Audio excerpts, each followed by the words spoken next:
fait au moins 10 ans qu'on se prépare à tout ça, hein. Entre toutes les navigations de solitaire qu'on a pu faire sur différents supports.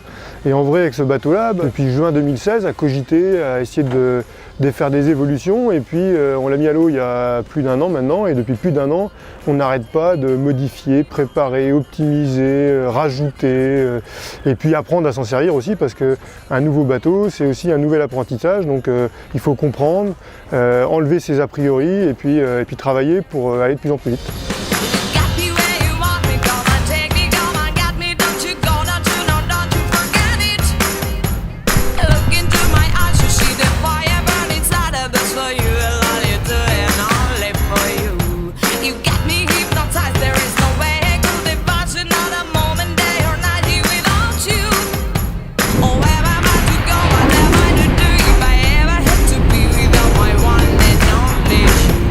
Alors ce bateau, il est bourré de petites choses particulières par rapport aux autres.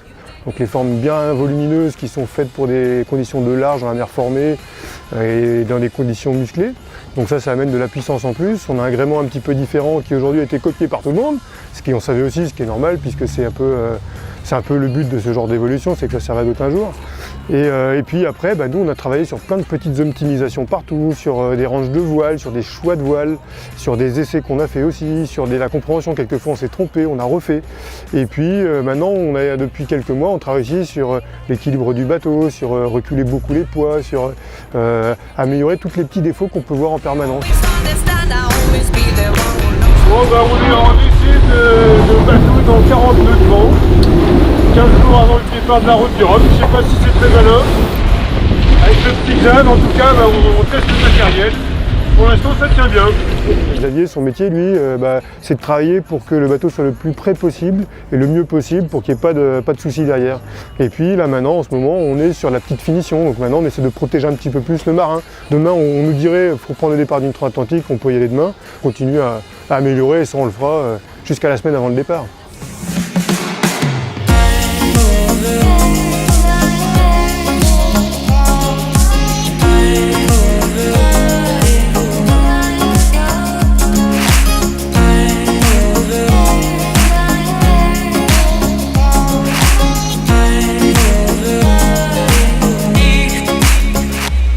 Alors, la stratégie, c'est quelque chose que j'apprécie beaucoup.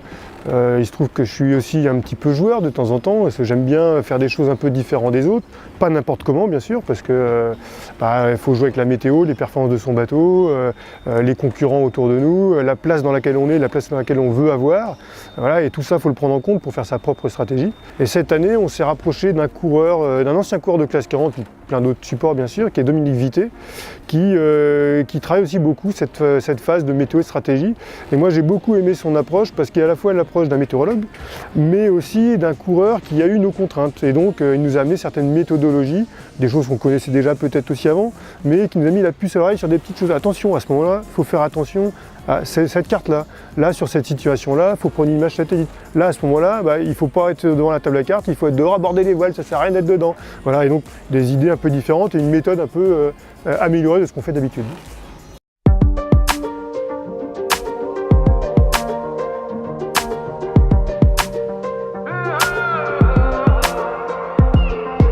Gwen Ryu, qui est aussi un cas à part, il a une vision aussi intéressante de tout ce qui est à la fois navigation en règle générale, stratégie, vie à bord, et voilà. Il va m'aider à partir serein, les bons choix au départ, et puis dire les scénarios se déroulent parfaitement, et puis à moi de jouer après.